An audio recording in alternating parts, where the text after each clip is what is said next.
मोदी जी और उनके चारों चुंबकों को छोड़कर इस देश का कोई ऐसा व्यक्ति बताइए जो आज खुशहाल होकर कहे कि बड़ी जबरदस्त उन्नति हो रही है, 2 लाख पैसा भरा हुआ है, बच्चों को बढ़िया से पढ़ा रहा हूं और सब कुछ चकाचक चल। इन सब बातों का एक ही जवाब है, ये प्यार ना होगा कम, सनम तेरी कसम। बात कर लेते हैं उस अमर प्रेम कथा की जिसके आपने कुछ अंश देखे।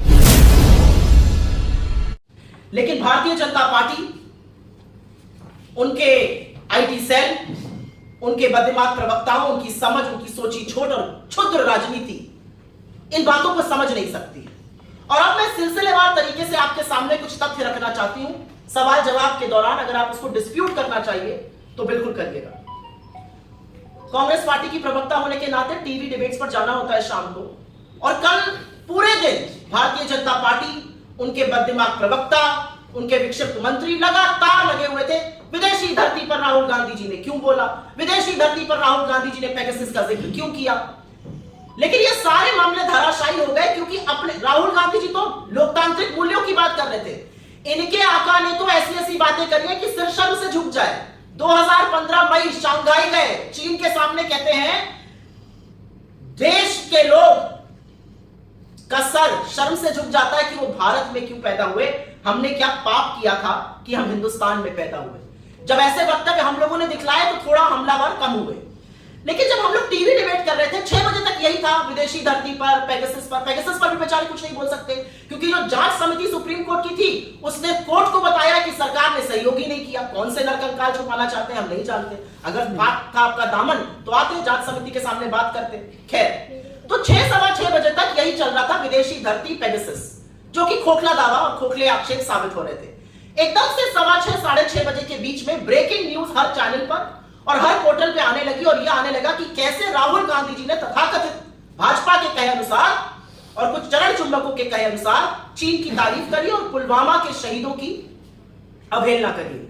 मैं टीवी डिबेट पर थी, मैंने गहन आपत्ति जताई, लेकिन मुझे बहुत ज्यादा वक्त नहीं लगा समझने में क्योंकि ऑनलाइन आना शुरू हो गया था कि हर चैनल, हर न्यूज ऑर्गेनाइजेशन, प्रिंट के वेब पोर्टल्स, सारे एक साथ यही खबर 6:15 से 6:30 के बीच में चलाने लगे। तो थोड़ा बहुत मीडिया के एक्सपीरियंस से समझ में आ गया कि व्हाट्सएप आ चुका है, खर्रा निकल चुका है, सबको नतमस्तक होकर चरण वंदन करके अब ये लाइन पकड़नी है। लेकिन इस लाइन में क्या सच है और क्या झूठ है ये भी बताना जरूरी है, क्योंकि जब पेगासस से काम नहीं बना, जब विदेशी धरती से काम नहीं बना, तो सहारा अपने परम मित्र चीन का ही लिया गया। विश्व के लोकतांत्रिक देशों में इंक्लूडिंग भारत में आपको उत्पादन बढ़ाना पड़ेगा जिससे लोगों को नौकरियां मिले, जिससे आय बढ़े, जिससे लोग क्रियान्वित हो। और ये इसलिए करना पड़ेगा क्योंकि आर्थिक असमानता इतनी बढ़ गई है। 1% देश के पास 40% संसाधन है। आर्थिक असमानता, बेरोजगारी, गरीबी का नहीं तो गुस्सा ऐसा फूटेगा कि संभाले नहीं संभलेगा। और इसीलिए लोकतांत्रिक देशों में उत्पादन बढ़ाना अनिवार्य है, नहीं तो एक आपदा बनती नजर आ रही है। इससे किसी को क्या आपत्ति हो सकती है, ये मेरी समझ के बाहर है। असल में तो अगर मैं सरकार में हूं तो मैं कहूं बिल्कुल सही बात कर रहे हैं। लगातार 2 तिमाही से मैन्युफैक्चरिंग नेगेटिव में चल रही है। जीडीपी का डेटा 4.4 दशमलव पर आ गया है और ये सुनने को तैयार नहीं है। इससे क्या आपत्ति है मुझे नहीं पता। और अब बात कर लेते हैं उस अमर प्रेम कथा की जिसके आपने कुछ अंश देखे। और वो ये मेरे शब्द नहीं है, ये मोदी जी के शब्द हैं। वो कहते हैं कि 2 वैश्विक नेताओं की, शी जिनपिंग की और उनके बीच में कितना अपनत्व है, कितनी आत्मीयता है, ये लोगों की समझ से बाहर की बात है। बिल्कुल सही कह रहे हैं, हम नहीं समझ पा रहे हैं इस बात को कि ऐसी कौन सी गलबैया, ऐसा कौन सा इश्क है, ऐसा कौन सा प्रेम है, ऐसी कौन सा भाईचारा, ऐसी कौन सी आत्मीयता है कि इस देश का प्रधानमंत्री 20 जाबाजों की शहादत के बाद चीन का नाम नहीं ले पाते हैं।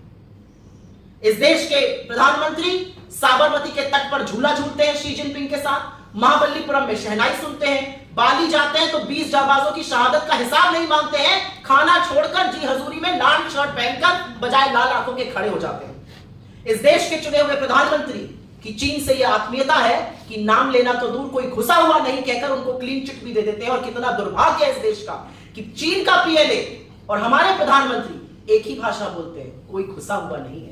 लेकिन हमारे पेट्रोलिंग पॉइंट्स बफर जोन बन गए हैं। 20 जाबाजों की शहादत का बदला हमने $100 बिलियन व्यापार घाटा बढ़ा कर दिया है। इन सब बातों का जवाब कौन देगा? इन सब बातों का एक ही जवाब है, ये प्यार ना होगा कम, सनम तेरी कसम। यही कहना चाह रहे हैं मोदी जी शी जिनपिंग से। मैं नहीं कह रही हूं, ये मेरे शब्द बिल्कुल नहीं है, ये मोदी जी के शब्द है कि हमारा ऐसा नाता है, वो वड़नगर आए तो फिर वो फलाना हुआ, ये समझ नहीं पाएंगे लोग कि दो लोगों में कितनी आत्मीयता हो सकती है। ये मेरे शब्द नहीं है, ये मोदी जी के शब्द है। उनसे दो हाथ आगे, हमेशा ऐसा होता है ना, आका कुछ करता है तो जो प्रजा होती है वो दो हाथ आगे निकल जाती है। उनसे दो हाथ आगे इस देश के विदेश मंत्री श्री जयशंकर जी निकल गए। आपने देखा, मैं फिर से, ना मेरे शब्द है ना कांग्रेस पार्टी के शब्द है, श्री जयशंकर जी ने अपने इस इंटरव्यू में कहा, दो हाथ आगे निकलकर, और हमारे सेना के मनोबल को गिराने का काम किया। जब वो कहते हैं हम छोटी अर्थव्यवस्था है, वो बड़ी अर्थव्यवस्था है, आपको लगता है हम उनसे लड़ सकते हैं? बिल्कुल सही कहा राहुल गांधी जी ने। जब आजादी का आंदोलन हम लड़ रहे थे और शहादत दे रहे थे, तो हमने ये नहीं सोचा था कि ब्रिटेन की हुकूमत बड़ी है, ब्रिटेन की अर्थव्यवस्था बड़ी है, उनसे हम कैसे लड़ेंगे। हमने सत्य और अहिंसा और देशभक्ति और राष्ट्र प्रेम के बल पर इस सरकार के, ब्रिटानिया हुकूमत को घुटने टेकवाकर इस देश से विदाई करा दी थी। लेकिन ये लोग नहीं समझ सकते, क्योंकि आप जानते हैं कि उस समय माफीनामे और मुखबिरी की जा रही थी। मैं एक और बयान, और ये मेरे लिए थोड़ा सा व्यक्तिगत है क्योंकि मैं वहां पर थी, तो मैं जरूर इस बात का भी उल्लेख करना चाहती हूं।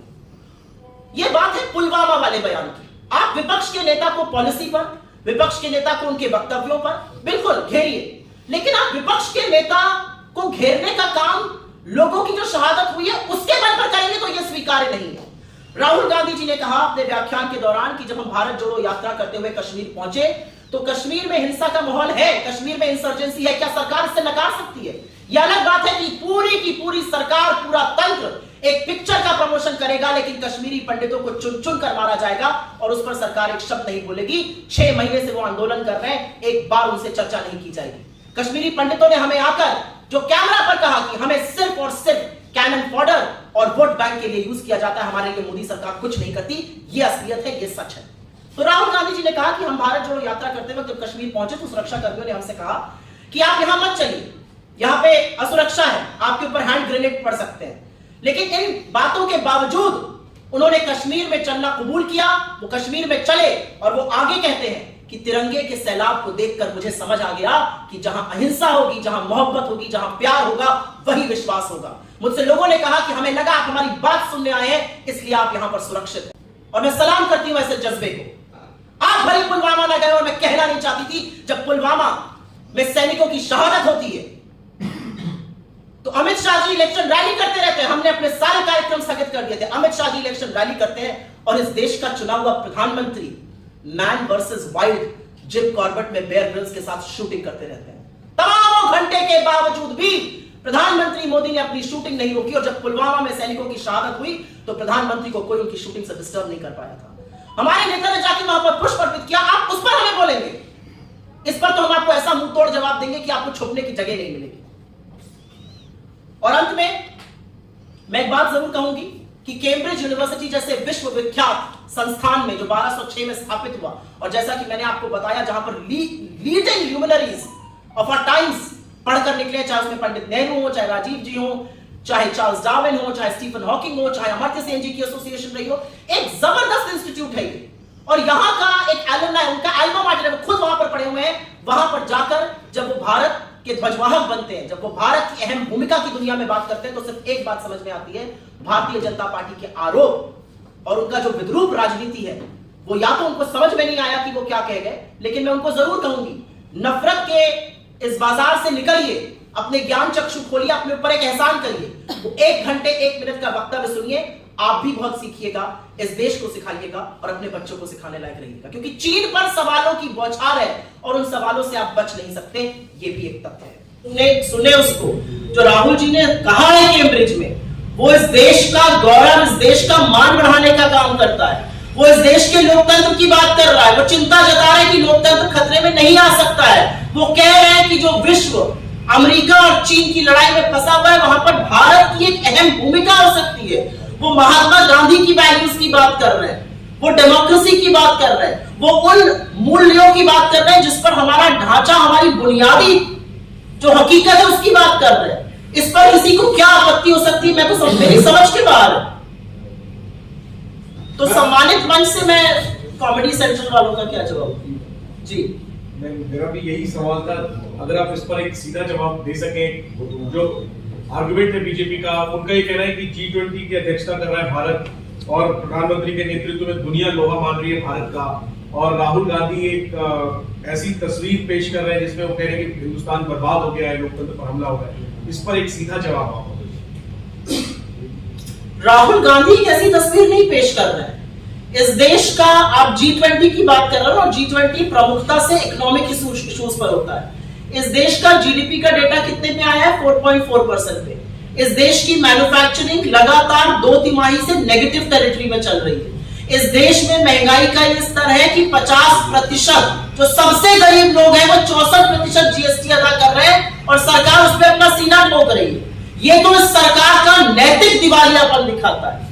इस देश में बेरोजगारी का ये आलम है कि सरकार कहती है पकौड़ा तल लो, और पकौड़ा तलने वाला जो सरसों का तेल है वो 90 रुपए से 220 पर हो गया है। आटे पर जीएसटी आपने लगा दिया, दही पर जीएसटी आपने लगा दिया। ये तो आपका इकोनॉमिक ढांचा है। असलियत ये है कि यहां पर आए हुए, चाहे वो यूएस सेक्रेटरी ऑफ स्टेट हो, जिन्होंने 2021 में भी, और मुझे मैं इसका समर्थन नहीं करती हूं, कोई भी बाहर की ताकत हम पर बोले, मुझे इसका बिल्कुल भी समर्थन नहीं करना है। लेकिन जब लोग कहते हैं कि we are keeping an eye on the persecution of people in India and religious places, आपको बिल्कुल वो सुनना पड़ेगा। जब लोग कहते हैं कि प्रेस फ्रीडम इन इंडिया गिर रहा है, जब लोग कहते हैं कि डेमोक्रेसी इंडेक्स में हम गिर रहे हैं, ये हमारे आंकड़े नहीं है, ये हमारे इंडेक्स नहीं है। प्रेस फ्रीडम के इंडेक्स में हम गिरते हैं, डेमोक्रेसी के इंडेक्स में हम गिरते हैं, हंगर के इंडेक्स में हम गिरते हैं, पीस के इंडेक्स में हम गिरते हैं, हैप्पीनेस के इंडेक्स में हम गिर रहे हैं। कौन खुश है इस देश में आज? मोदी जी और उनके चरण चुंबकों को छोड़कर इस देश का कोई ऐसा व्यक्ति बताइए जो आज खुशहाल होकर कहे कि बड़ी जबरदस्त उन्नति हो रही है, 2 लाख पैसा भरा हुआ है, बच्चों को बढ़िया से पढ़ा रहा हूं और सब कुछ चकाचक चल रहा है। इस देश का समूचा विपक्ष आपको एक साथ खड़ा हुआ नजर आएगा और हम बड़े दिल से वो राजनीति करने के लिए तैयार हैं।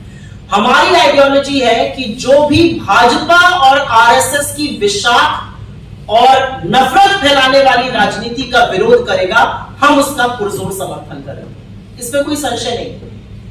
मैम, जो 3 राज्यों के नतीजे आए हैं उसके बाद 2024 के लिए आप अपना रास्ता कैसे देखते हैं? क्या एक कांग्रेस के लिए खतरे की घंटी मानते हैं या इसको कोई लेसन मानते हैं? देखिए, क्योंकि मैं 2 दिन से लगातार ये सुन रही हूँ 3 राज्यों के नतीजे, आप आंकड़े उठाकर देख लीजिएगा। त्रिपुरा में जहां पर ठोका जा रहा है पीठ अपने स्पष्ट बहुमत की, सीटें भी गिरी है, वोट शेयर में भी जबरदस्त गिरावट आई है।